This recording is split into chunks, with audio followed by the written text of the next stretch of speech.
महाराष्ट्र, आवाज महाराष्ट्राचा।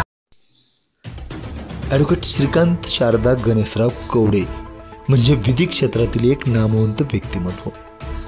धाराशिव जिल्ह्याच्या वाशी या शहरामधील बाबूजी म्हणजे एक देवमाणूस। ते जरी आज आपल्यामध्ये नसले तरीही त्यांच्या कार्याचा सुगंध आजही या भागामध्ये दरवळत आहे आणि तो कायम दरवळत राहणार आहे। सामाजिक आणि धार्मिक क्षेत्रामध्ये त्यांचे मोठे नाव आहे। या भागातील अशा या प्रख्यात व्यक्तिमत्वाच्या पोटी जन्म घेतलेले श्रीकांत कवडे यांनी वडिलांच्या मार्गदर्शनाखाली आपला जीवन प्रवास यशस्वी केलेला आहे आणि म्हणूनच वडिलांच्या आठवणीमध्ये ते आजही खूप रमतात। त्यांना त्यांच्या वडिलांची पदोपदी आठवण येत राहते। त्यांचे वडील त्यांच्या महान कार्यामुळे आणि विचारांमुळे कधीच विसरता येणार नाहीत। बाबूजी या नावाचा ठसा कायम त्यांच्या कार्यावर दिसणार आहे। छत्रपती संभाजीनगरमध्ये ॲडव्होकेट श्रीकांत शारदा गणेशराव कवडे हे मागील जवळपास 15 ते 16 वर्षांपासून वकिलीची सेवा करत आहेत। त्यांनी वडिलांच्याच आदर्श डोळ्यासमोर ठेवून माणसं जोडण्याचे काम हाती घेतलेले आहे। त्यांचा मोठा मित्रपरिवार यामुळे या भागामध्ये आहे। त्यांच्या कामाचे नेहमीच कौतुक होत असते। बाबूजींनी दाखवलेल्या सन्मार्गावरूनच ते आपला जीवनप्रवास यशस्वी करत आहेत। म्हणून अशा या यशवंत, कीर्तिवंत आणि ज्ञानवंत व्यक्तिमत्वाच्या ॲडव्होकेट श्रीकांत कवडे यांच्या आजवरच्या जीवनप्रवासावर प्रकाश टाकण्याकरिता त्यांच्याशी आमचे मुलाखतकार संतोष रोकडे यांनी साधलेला हा विशेष संवाद पहा न्यूज 1 महाराष्ट्र वाहिनी।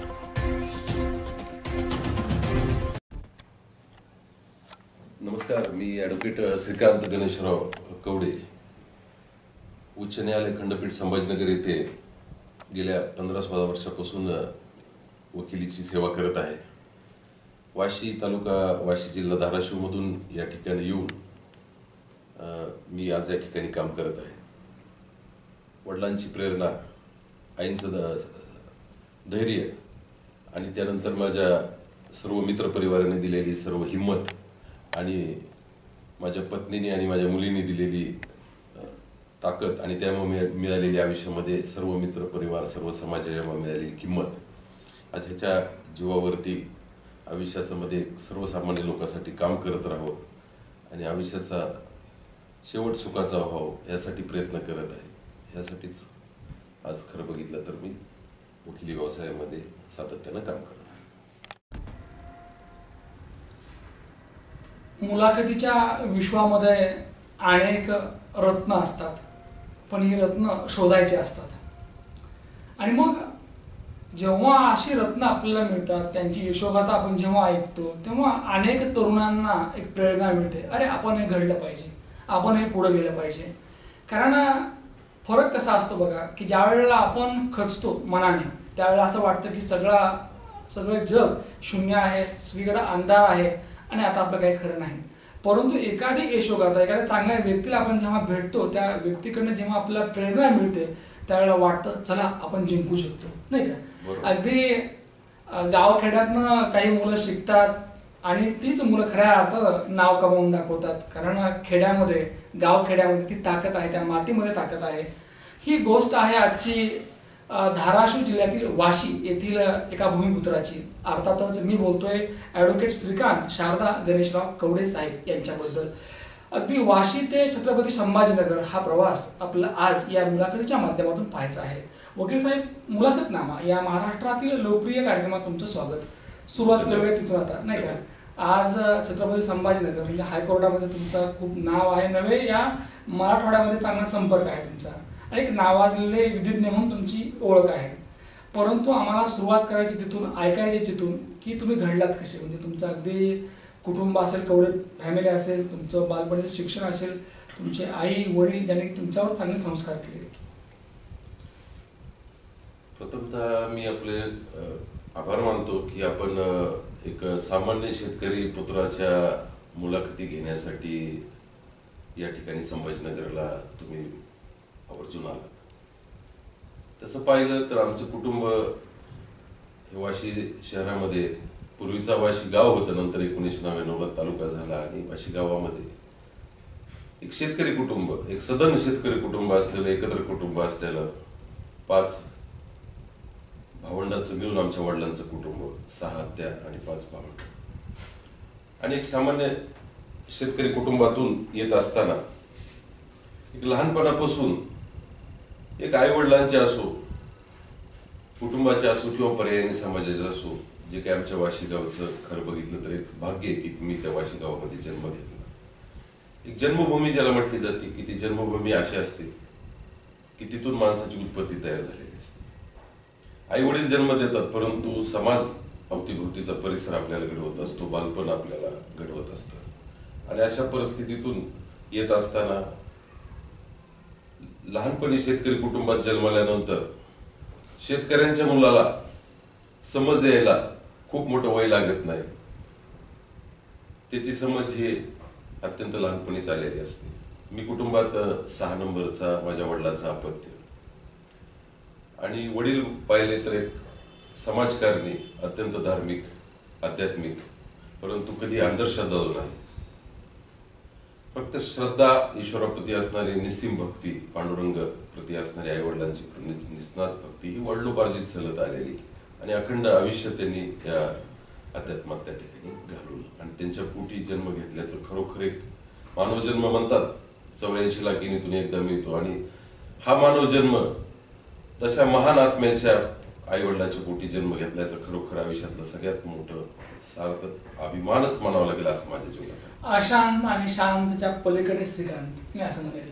सर, मुळामध्ये काय असतं की आपण घडतो, आपण पुढे जातो, परंतु घडण्यामध्ये फरक असतो, नाही का? नक्कीच. तुमचे वडील सन्माननीय गणेशराव कवडे, नाही का, त्यांना बाबूजी म्हणायचे. बाबूजी.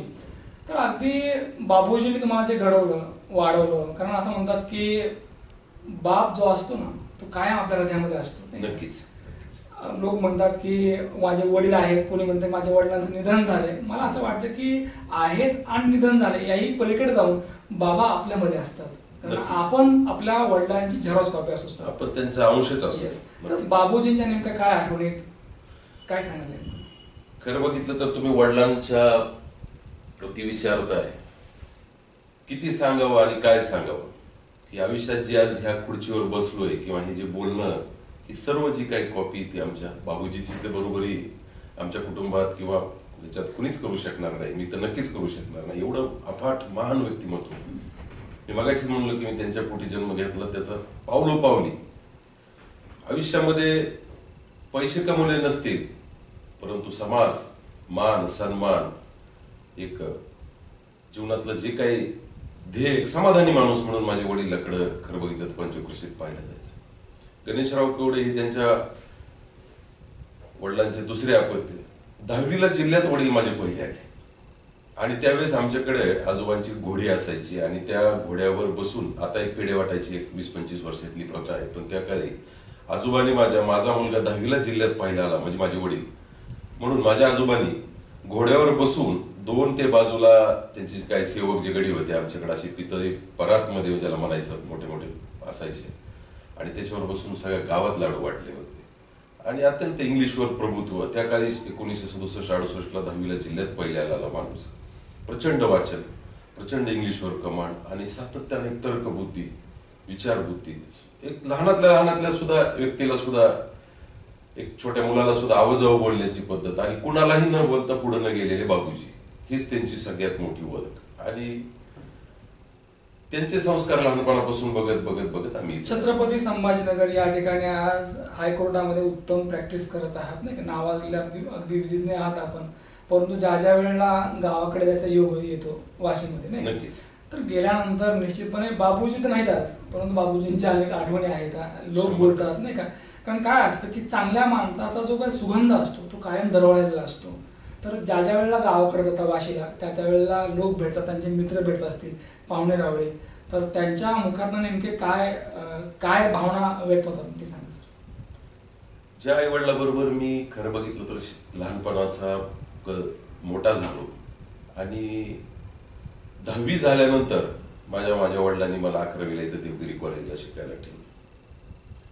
आणि 2 वर्ष इथं करून मी पुन्हा BSc करायला गावाकडे गेलो. परंतु आणि मग समाजकारणाकडे वळलो गेलो. वडिलांचाच तो पिंड होता, तो माझ्याकडे आपसुकच तो वारसा हक्काने आला, आणि मग मी तिकडे वळलो गेलो. मी पहिल्यांदा मग मला ह्या जी काही वडिलांची बेधडक वृत्ती होती ती माझ्यामध्ये आली. मग मला ते पहिल्यांदा एक सामाजिक प्लॅटफॉर्म मिळाला. अखिल भारतीय छावा संघटना अण्णासाहेब जावळेची होती, त्याचा मी प्रमुख पदाधिकारी त्या ठिकाणी झालो. आणि शहर आणि तालुक्यामध्ये सुदैवानं गावखेड्यातली सगळे सवंगडी घेऊन कॉलेज जीवनातले असणारे त्यांच्याबरोबर रमू लागलो. त्यांचे छोटे छोटे खेड्यापाड्यातली पोरं आलेली असायचे, त्यांना एक आधार वाटायचा आणि एक आनंद वाटायचा तो जीवन जगता. कधी आयुष्यात वाटलं नाही की आपण शिक्षण घेऊन एवढं काही कुठं अभ्यासाच्या क्षेत्रामध्ये जातो, परंतु एक समाजकारणामध्ये रमायचं, आयुष्य त्याच्यामध्ये घालवायचं, हीच उद्देश होता. आणि BSc झाल्यानंतर कॉलेज जीवनातला जो काही लिडरशिपचा जो गुण होता तो माझ्या वडिलांनी मला प्रमुख एक खरं बघितलं तर एक संदेश दिला की गाव आपलं असतं आणि तालुका आपला असतो म्हणून आपल्याला इकडे सगळे मानत असतात, परंतु जर तुला खरंच समाजकारण भविष्यात काही राजकारण करायचं असेल तर तुला शिक्षण घ्यावं लागेल. विदाऊट शिक्षण हे तरुणपण पर्यंत तुझं चालेल, परंतु एकदा तरुणपण संपलं की तुला कुणी या ठिकाणी, कारण की सातत्यानं पिढी बदलत असते आणि विदाऊट एज्युकेशन तू काही खूप काही पुढे जाऊ शकणार नाही, चाहे तुझ्यात किती ऊर्जा असो, चाहे तुझ्यात काही असो. आणि मग त्यांनी तत्कालीन उदाहरण दिले की तुला जर हे करायचंय, समाजकारणच करायचंय, अहोरात्र तुला हेच करायचंय, तर मग तू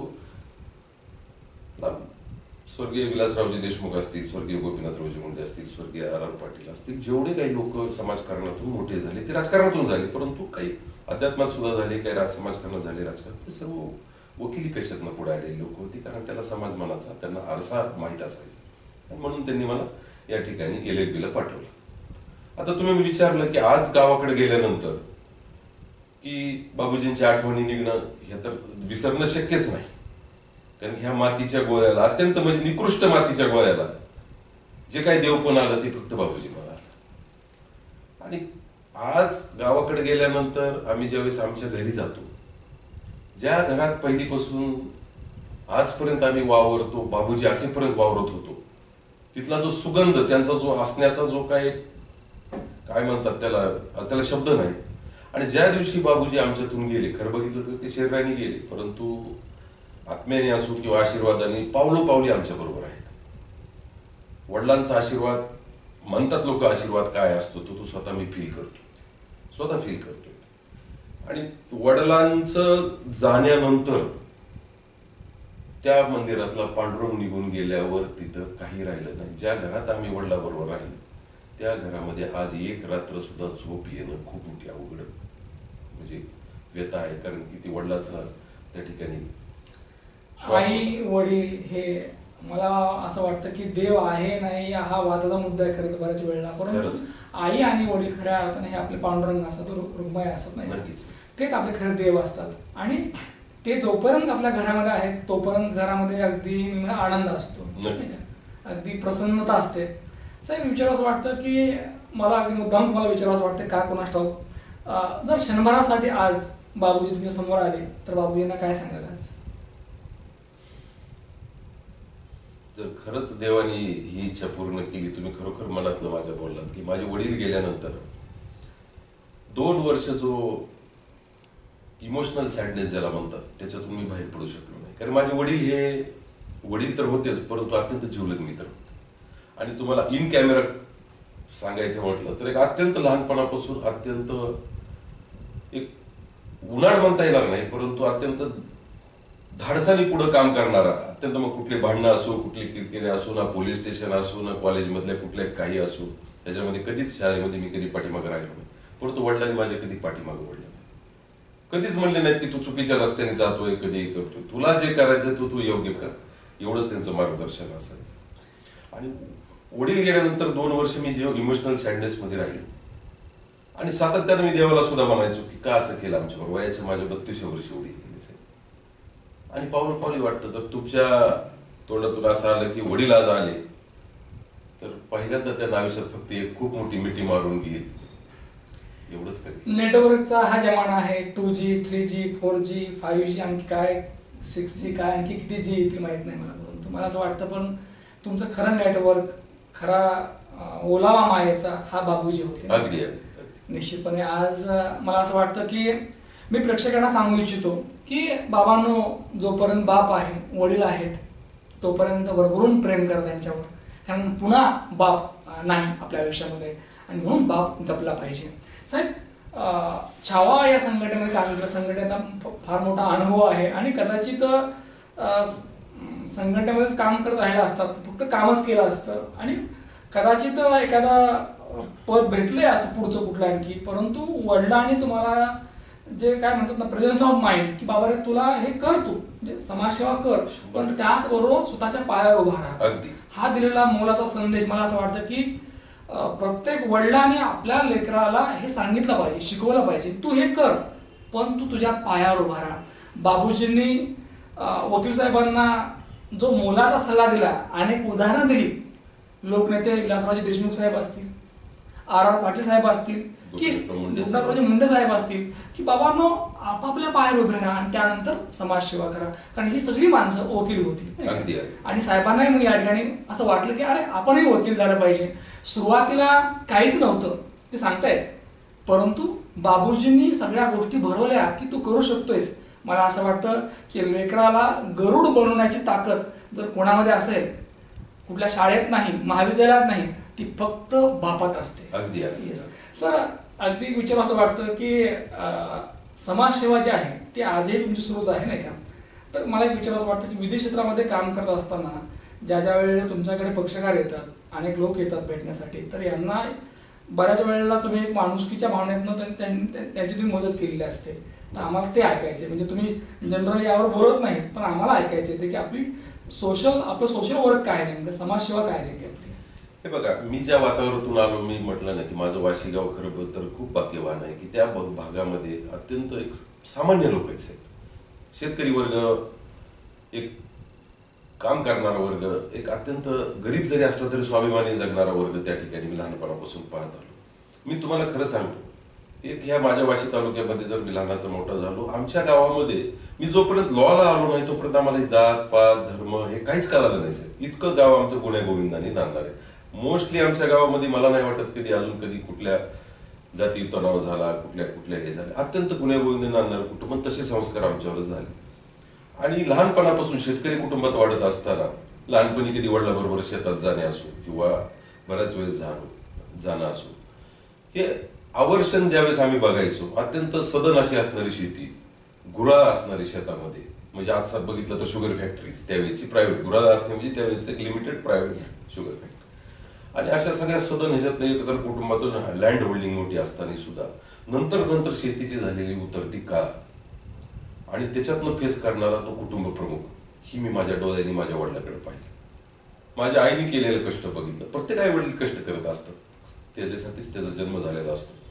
परंतु त्यांची झालेली व्यथा आणि कथा ही लहानपणापासून माझ्या जीवनावरती बिंबत होती. असं वाटत होतं की आई वडिलांकडे एवढं गुड्स क्वालिटी असताना, एवढं सगळा पाहुण्या रावळ्याचा परिसर एवढा सगळा मोठा असताना आपलं आज आपण एक छोट्याशा गोष्टीमध्ये. आणि मग मी वडिलांना वारंवार विचारायचो की बाबा तुम्ही सगळं एवढं एज्युकेटेड होता, तुमच्याकडे एवढी मोठी शेती होती, तुमचं एवढं मोठं नाव आहे, तर तुम्ही पैसे का कमवले. लहानपणीचा एक बालिश प्रश्न असतो प्रत्येक पाल्याचा आपल्या पालकाला. इकडे बघा, इकडे शेजारी बाजारी गावामध्ये इतके पैसे कमवले, लोकांनी गाड्या घोड्यात फिरतात आणि आपण का केलं. तर माझ्या वडिलांचं एक सुंदर वाक्य होतं की 2000 सालापर्यंत, त्यावेळेस मी 10वीला होतो, 2000 सालापर्यंत पैशाला एवढी किंमत नव्हती, माणुसकीला किंमत होती, रक्ताच्या नात्याला, समाजाला खूप किंमत होती, प्रतिष्ठेला, प्रामाणिकपणेला खूप किंमत होती.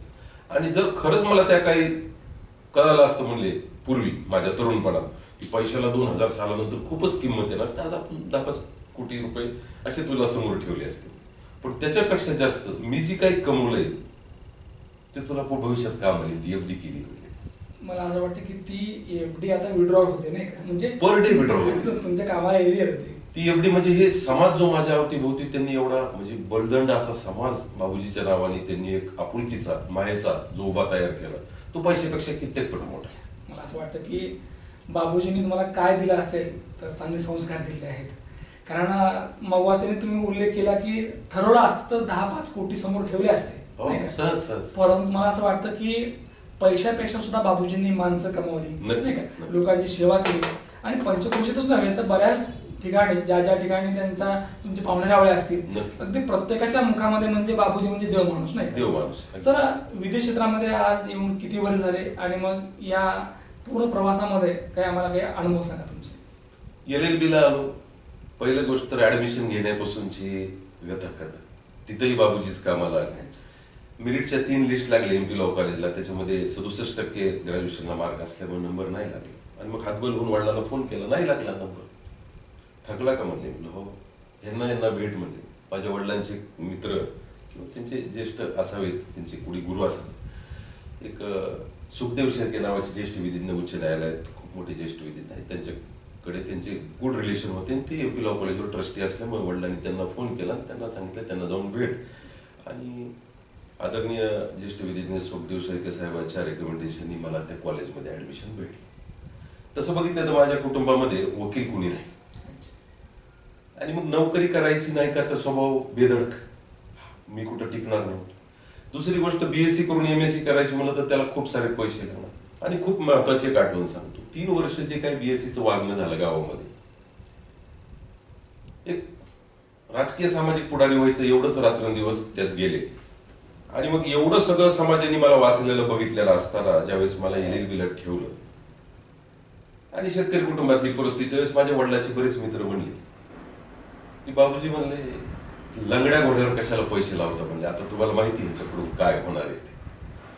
तर माझ्या बाबूजीचं वाक्य होतं ते, मला त्यांच्या मित्रांनीच सांगितलं. नंतर ज्यावेळेस आम्ही असं म्हणलो तेव्हा बाबूजी काय म्हणले, बाबूजी म्हणले तो लंगडा घोडा आहे का धावणारा घोडा आहे, त्याला जोपर्यंत रेसमध्ये उतरणार नाही तोपर्यंत तो समजणार नाही.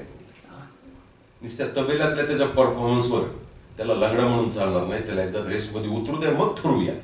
आणि म्हणून ते अशा लंगड्या घोड्यावर माझ्यासारखे पैसे लावले आणि मला इकडे पाठवले. मला असं वाटतं की जग कितीही आपल्या विरुद्ध बोलू द्या, किती विरुद्ध जाऊ द्या, परंतु असं म्हणतात की करता करिता जो कोण असेल तो आपला बाप असतो. बापाने कधी विरोधात जाऊ नये, नाही का. कारण ज्या दिवशी वडील आपल्या विरुद्ध बोलते समजायचं की आपला सगळा खेळ संपलेला आहे. अगदी का. तुमचा शेवटचा आशा किरण म्हणजे बाबूजी होते आणि बाबूजींना पूर्ण विश्वास होता की माझा मुलगा काहीतरी करून दाखवेल, नाही का. काय देव जाणे त्यांना काय विश्वास होता. एक सांगतो की वडील हे असं एक रसायन आहे साहेब की ज्याने आपल्या लेकराला अगदी जवळून पाहिलं असतं. अगदी त्याने नाडीना नाडी नस ना नस ओळखलेली असते आणि त्यांना माहित होतं की हा काहीतरी करू शकेल, नाही का. आज छत्रपती संभाजीनगर म्हणजे हायकोर्टामध्ये प्रॅक्टिस करतायत. साधारणतः किती वर्ष झाले, काही आम्हाला अनुभव सांगा तुमच्याकडे. मी 2006ला LLB ऍडमिशन घेतलं आणि पहिल्या म्हणजे ते बिफोर 1 मिनिट कॉलेजसाठी घेतो आणि मग 4 विषय सब्जेक्ट होते आम्हाला आणि 4 सब्जेक्ट मधून माझे 2 सब्जेक्ट फर्स्ट सेमिस्टरलाच गेले. आणि मग मी सेकंड सेमिस्टरच्या बिफोर परीक्षेच्या अगोदर गावी गेलेलो होतो काही कारणास्तव आणि पेपर आलेत म्हणलं माझे, आता चांगले द्या म्हणले वडील म्हणले. आणि माझ्या डोळ्यात पाणी आलं आणि त्यांना असं वाटलं की काय आहे असं झालं की नेमकं काय अडचण आहे. मी म्हणलं तुम्ही एवढं कष्ट करून मला तिथवर पाठवलं, माझ्याकडून सुद्धा दुर्दैवानं 2 विषय राहिलेले. माझ्या वडिलांचं वाक्य होतं, साहेब आपण काही चिखला मातीची माणसं नाहीत, हाडामासाची माणसं आहोत. 2 गेलेत 2 निघलेत, हे सुद्धा खूप पॉझिटिव्ह गोष्ट आहे. हे सगळे निघून जातील आणि ती प्रेरणा घेऊन आयुष्यात पुन्हा कधी विषय गेला नाही, एकही वर्ष बॅक नाही राहिलं. 3 वर्षामध्ये LLB फर्स्ट क्लास मध्ये कम्प्लीट केली. आणि मला असं वाटतं की तो जो प्रसंग होता की तुम्ही सांगतायत की बा माझे 2 विषय गेलेत आणि वडील सांगतायत की जाऊ दे हे निघतील विषय, कारण आपण माणसं आहोत, माणसं चुकणारच, माणसं थांबणारच, नाही का. परंतु आपण नव्याने भरारी घेऊ. मला असं वाटतं की आज साहेब तुम्ही जे विधी क्षेत्रात जे गरुड आहात त्याची पूर्णपणे क्रेडिट वडिलांना जातं. 100% साहेब, मी गरुड म्हणता येणार नाही, म्हणजे माफ करा, परंतु ह्या उच्च न्यायालयाचं तर बघितलं ना, हा समुद्रच आहे, विधी क्षेत्र हे समुद्र आहे. या समुद्रामध्ये एवढे ज्ञानवंत लोक आहेत. म्हणजे माझा तर नंबर आमच्या उच्च न्यायालयात एक 2000 वकील संघ जरी असेल तरी माझा नंबर 1000च्या लांब पुढे कुठे असेल माहित नाही. परंतु मला सगळ्यात जास्त अभिमान आणि आनंद ह्याच्यात आहे की एवढ्या मोठ्या विधी क्षेत्रातल्या नामवंत लोकांबरोबर आयुष्य काढायला जात आहे. माझा नंबर ते गरुड वगैरे काय ते तुमचा हे असेल, परंतु साहेब हे क्षेत्र खरोखरच म्हणजे कितीतरी जन्माचं पुण्य करावं आणि तुम्ही वकील व्हावं आणि ते उच्च न्यायालयामध्ये तुमची वकील म्हणजे तालुका कोर्टातला वकील सुद्धा तेवढाच नशिबवान असतो. तुमच्याकडे पाहिल्यानंतर मला एवढंच आठवतं, सांगावं असं वाटतं की निश्चय तुका म्हणे निश्चयाचे पाहिजे. म्हणजे आपल्यामध्ये निश्चय असेल, कारण आपण कुठली गोष्ट करू शकतो. आज एक विचार असं वाटतं की इतक्या वर्षामध्ये अनेक अनुभव आले असतील, अनेक लोकांना तुम्ही भेटलात, अनेक पक्षकारांचे तुम्ही प्रॉब्लेम सोडवलेले आहेत, त्याला न्याय मिळवून दिला आहे, काही आम्हाला प्रसंग सांगा साहेब. जे मगाशी बोललो मी की जो कम्फर्ट झोन सोडून बाहेर जा. मग LLB झालो, मग आता प्रॅक्टिस करायची. वकिलीत तर कोणी नाहीये, काय करायचं. तर पुन्हा माझ्या वडिलांची एक आठवण सांगतो की त्यांनी सांगितलं की गावाकडचं घर जे आहे ना ते पडल्याला खोपा आहे म्हणते. त्या खोप्यातनं उडून जायचं असतं, म्हणजे पुन्हा वापस यायचं नसतं. तिथं तुम्ही लहानाचे मोठे झाला हेच तुमचं बाकी. तुम्ही आता उडून जा, वापस येऊ नका. हा खोपा आता संपलेला आहे. स्वतःचा खोपा तयार करा, चाहे छोटा करा मोठा करा, पण स्वतःची वाट स्वतः निवडा. आणि म्हणून मग LLB आलो. वकिलीत पहिलं तर मग कुठं जायचं, काय करायचं. परंतु मी म्हणलं ना, उच्च न्यायालय समुद्र आहे साहेब. आणि मी पर्टिक्युलरली उच्च न्यायालयाला भगवान तिरुपती बालाजीचं मंदिर म्हणत असतो. जाता येता त्याच्या मी आज पण गेल्या 15 वर्ष झालं कधी प्रवेश करताना कुठल्याही न्यायालयाच्या पाया पडल्याशिवाय आज जात नाही, कारण की ते न्यायालयच नसतं. तर आज श्रीकांत कवडेला कुणी अशी साहेब मुलाखत सुद्धा नाही, म्हणजे कुठं असतो मी याची कल्पना सुद्धा करवत नाही. आणि वकिलीत आलो, इथले मोठे मोठे सिनियर्स बघितले, न्याय व्यवस्था बघितली. काही समजत नसायचं नवीन नवीन, परंतु एक आनंद होता की आपण कुठल्या कुठं आलेलो आहोत. हा प्रवास तसं बघितलं तर तो LLBतला प्रत्येक न्यायालयातला पहिले 1-2 वर्ष 3 वर्षाचा खूप असा कधी हेक्टिक असतो, कधी तुम्ही एकदम डिप्रेशन मध्ये जात असता. सातत्याने ही वकिलाची नवीन वकिलाची हेलकावी घेत असते. आणि त्या हेलकाव्यातून पण एक दिसत होतं की तो खोपा पडायला झालेला. वडिलांना सांगत होता की ते मला तिकडच काहीतरी कर. हा असा मी विषय केला की नाही वकिली सक्सेस झालो तर इकडच काहीतरी करू, पण गावाकडे जायचं नाही. पण आमच्या कोर्टात म्हणलं जातं की पुन्हा मॅटर रिमांड होणार नाही.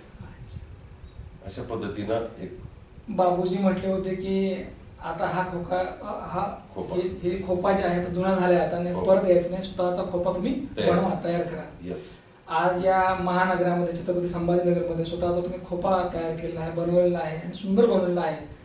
परंतु ज्यांना खोपा दाखवायचा होता बाबूजी नाहीये, म्हणजे निश्चितपणे खंत वाटत असेल नाही का? खूप हृदयातून खंत वाटते साहेब. म्हणजे माझ्या गावाकडे जर बघितलं तर जुनं माळवदाचं घर आहे असं, ते त्यांच्या वडिलाच्या काळात. आणि 2-3 प्लास्टिकच्या खुर्च्या. आज माझ्या सोफ्यावर जेव्हा मी सोफ्यावर बसतो त्यावेळेस सुद्धा मला त्यांची आठवण. आमचं असं त्याच्या जाण्याच्या पूर्वी असं ठरलं होतं की आम्हाला एकदा दोघाला विमानाने प्रवास करायचा होता, पण तो दुर्दैवानं राहिला. ज्या वेळेस मी आज फ्लाईटमध्ये मुंबईला जातो, दिल्लीला जातो, बऱ्याच वेळेस जाणं होतं. त्यावेळेस शेजारचं सीट रिकामं असलं किंवा बाजूला कोणी बसताना मला वाटतं आज माझे वडील एकदा तरी बसले असते. आणि अशा खूप साऱ्या त्यांच्या आठवणी. परंतु त्यांनी सांगितलं होतं की आपण चिकल्या मातीची माणसं नाहीत, रडायचं नाही तर लढायचं, रडायचं नाही तर लढायचं, ह्या उक्तीप्रमाणे. आणि तसं बघितलं तर लहानपणापासून हिंदू हृदय सम्राट, आज त्यांची मला वाटतं पुण्यतिथी काहीतरी आहे आज साहेबांची, स्वर्गीय शिवसेना प्रमुख बाळासाहेब ठाकरे यांना लहानपणापासून मी एक लाईक करणारा माणूस होतो. म्हणून एक धडाडीचं जे काय असेल ते खरं बघितलं तर महाराष्ट्राच्या राजकारणातला तो एक हिरा होऊन गेला. छत्रपती शिवरायाच्या बाबतीत तर म्हणजे बोलत तेवढं कमी, कारण छत्रपती शिवराय हे हजारो वर्ष बोलत राहिलं तरी ते खरोखरच खूप मोठा विषय आहे. महाराजाविषयी खूप वाचलं, संभाजी महाराजाविषयी खूप वाचलं, विश्वास पाटलांची संभाजी वाचली. आणि त्याच्यातून लढण्याची एवढ्या मोठ्या मोठ्या महान लोकांना, राजे असणाऱ्यांना सुद्धा एवढा संघर्ष असेल तर आपण तर सामान्य माणसं आहेत, आपल्याला करायला काही अवघड नाही. वकिलीतल्या प्रथम काळामध्ये आम्ही ती महाराजांचे विचार हे सगळे घेऊन आम्ही ठीक आहे पुढे जात राहिलो. आणि इथलं सर्व सराउंडिंग, इथले सर्वसामान्य वकील बांधव असतील, इथले सामान्य क्लर्क लोक असतील, इथले न्यायालयातली लोक असतील, आणि माझ्यासारख्या एक सामान्य कुटुंबातून आलेल्या वकिलावर ह्या मराठवाड्यातल्या कित्येक वकील मित्र आहेत माझे. आणि मी प्रथमतः सांगितलं की मी ज्या गावातून आलो त्या गावात जातपात धर्म मानत नाही. म्हणून मी आजही तुम्हाला सांगतो की मी फक्त भारताचा नागरिक आहे, मी एक माणूस आहे. मी आजही एवढं जातीचं ध्रुवीकरण वेगवेगळ्या ठिकाणी राजकारण्यांनी करून ठेवलंय, परंतु मी वकील होण्याच्या पूर्वी तीच विचारसरणी होती. आणि आजही सांगतो की वकील म्हणून असो किंवा एक एज्युकेटेड लोकांची एक साहेब जबाबदारी की हा महाराष्ट्र असो, हा महाराष्ट्र साहेब खरं बघितलं तर पुरोगाम्यांचा महाराष्ट्र आहे, हा महाराष्ट्र शूरवीरांचा महाराष्ट्र आहे, साधू संतांचा महाराष्ट्र आहे. आणि आपली जबाबदारी एज्युकेटेड लोकांची की प्रत्येकाला माणूस म्हणून बघणं गरजेचं आहे. मागच्या अनेक वर्षापासून या ठिकाणी छत्रपती संभाजीनगर येथे हायकोर्टामध्ये, उच्च न्यायालयामध्ये प्रॅक्टिस सुरू आहे. आणि मला असं वाटतं की प्रॅक्टिस करत असताना आपल्याला अनेक चांगली माणसं भेटतात, चांगले मित्र भेटतात नाही का. परंतु तुमच्या समोर तुमचे आदर्श बाबूजी एक विचार असं वाटतं की बाबूजी हे जे नाव आहे ते काही लहान नाही, कारण हे देवाचं नाव आहे बरोबर आहे. तर बाबूजींचं नाव कायम राहिलं पाहिजे लोकांच्या हृदयामध्ये, ते तर आहेच, परंतु असं म्हणतात की जेव्हा मुलगा चांगलं काम करतो तर लोक म्हणतात अरे बाबूजीचा मुलगा आहे, आणि बाबूजीचा मुलगा म्हणजे बापाप्रमाणेच मुलगा काम करतोय असं लोकांनी म्हटलं पाहिजे, आणि लोक तसं म्हणतात साहेब.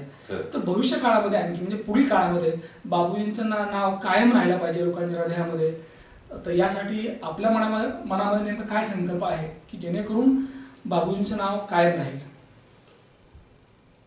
खरं बघितलं तर वडिलांचं आयुष्य तर सगळं त्यागातूनच निर्माण झालेलं होतं, परंतु मग माझं आयुष्य आज इथपर्यंत येताना खूप सारा संघर्ष घडला, खूप सारं उभा करताना आज आयुष्य त्या करिअरला म्हणा किंवा कुटुंब सेट करणे असेल, करिअर सेट करणे असेल ह्याच्यात गेलं.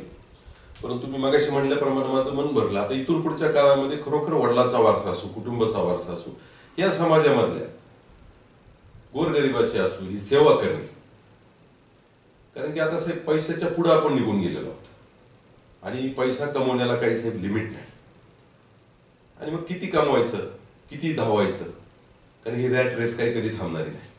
म्हणून आयुष्यातला उर्वरित काळ वडिलांची जी काही त्या पाठीमागची जी काही कार्य असतील, समाजसेवेचे असतील, किंवा आज आपल्याला सुदैवाने इथवर येता आलं, पण बऱ्याच ग्रामीण भागात असू, ह्या सर्व समाजातल्या 18 पगड जातीतल्या माझ्या खरं बघितलं तर ह्या नवीन पिढीला असो काही मार्गदर्शन करता येईल का, काही वयोवृद्ध लोकांच्या बाबतीमध्ये त्यांच्यासाठी काही समाजसेवा करता येईल का, ह्या करण्यासाठी आता माझं खरं बघितलं तर उल्लेख आहे. छत्रपती संभाजीनगर हायकोर्टामध्ये प्रॅक्टिस करतायत, फार फार मोठा समूह आहे नाही का, आणि या समूहात आपण एक आहात. मगाच उल्लेख केला की हा सागर आहे, सागर आहे अगदी. परंतु मागच्या अनेक वर्षापासून या ठिकाणी तुमचे जे काही वकील बांधव आहेत त्यांच्यावर अगदी तुमच्या कुटुंबातील सदस्य आहेत असं समजून तुम्ही प्रेम करतात, सहकार्य करतात, तेही तुम्हाला तेवढाच जीव लावतात नाही का. आणि याचा परिचय म्हणजे या ठिकाणी की मागच्या निवडणुकीमध्ये तुम्हाला लोकांनी, तुमच्या बांधवांनी भरभरून तुम्हाला अगदी प्रेम दिलं, मतदान केलं, तर काय मतदान करायची वेळ चालली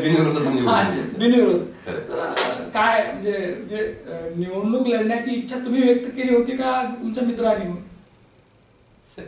ज्यावेळेस मी 15 वर्षापासून हे काम करत वकिलामध्ये राहतो, उठतो, बसतो, आणि एके दिवशी बसत बोलत बोलत विषय निघाला, निवडणुका डिक्लेअर झाल्या, होणार होत्या, आणि मग त्याच्यामध्ये विषय झाला की आपण काहीतरी लढलं पाहिजे. मग बोलत बोलत ती म्हणली तुम्हीच लढा, आणि मग आता सर्व मित्र परिवारांची इच्छा म्हणा, आणि मग आपण विचार केला मगाशी म्हणल्याप्रमाणे की खरंच आपल्या बरोबर प्रेम करणारे लोक आहेत का हे चेक करावं लागेल, त्या परीक्षेतून जावं लागेल, किंवा अंतर्मग्न होऊनच चालणार नाही की मी खूपच काही सगळे मला ओळखतात आणि मी त्यांना ओळखतो, असं चालत नाही. कुठली तरी एक्झाम द्यावाच लागते, आणि म्हणून मग ते लढायचं ठरलं. आणि हे सगळे सवंगड्यावर इतका विश्वास होता साहेब, म्हणजे तुम्हाला लिटरली सांगतो की त्याच्यापूर्वी लोकसभा निवडणूक झालेल्या होत्या, बरंच काही मराठवाड्यात खालीवरी झालेलं होतं, त्याचा इफेक्ट उच्च न्यायालयातल्या मतदानावर होईल का काय अशी सुद्धा चर्चा होती. परंतु मला इतका विश्वास होता की हे कुटुंब आहे साहेब, कुटुंबात बाहेर गल्लीत काय घडलं, दिल्लीत काय घडलं ह्याचा कुटुंबात कधीही घडत नसतं.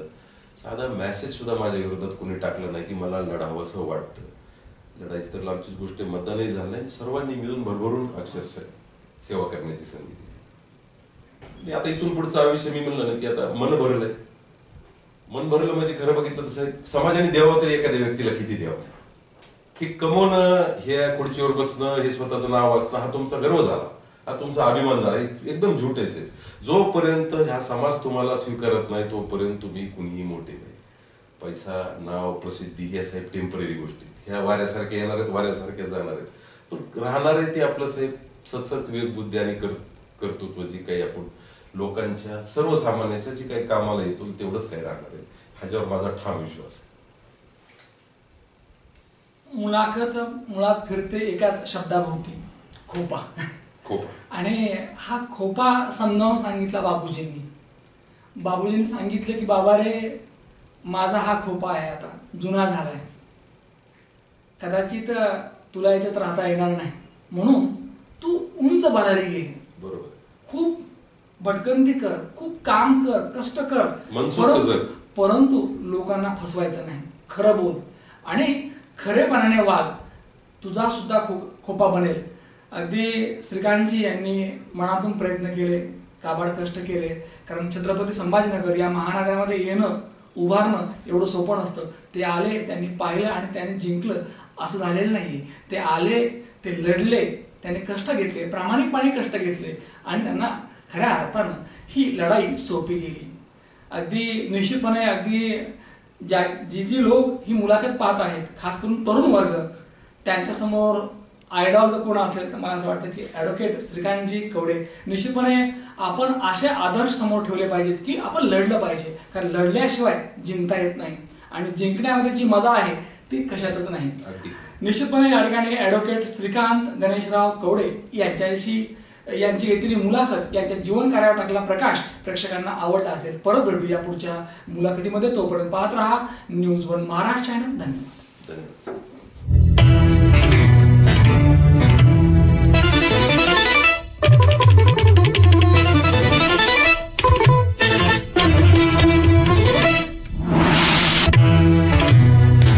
न्यूज1 महाराष्ट्र, आवाज महाराष्ट्राचा.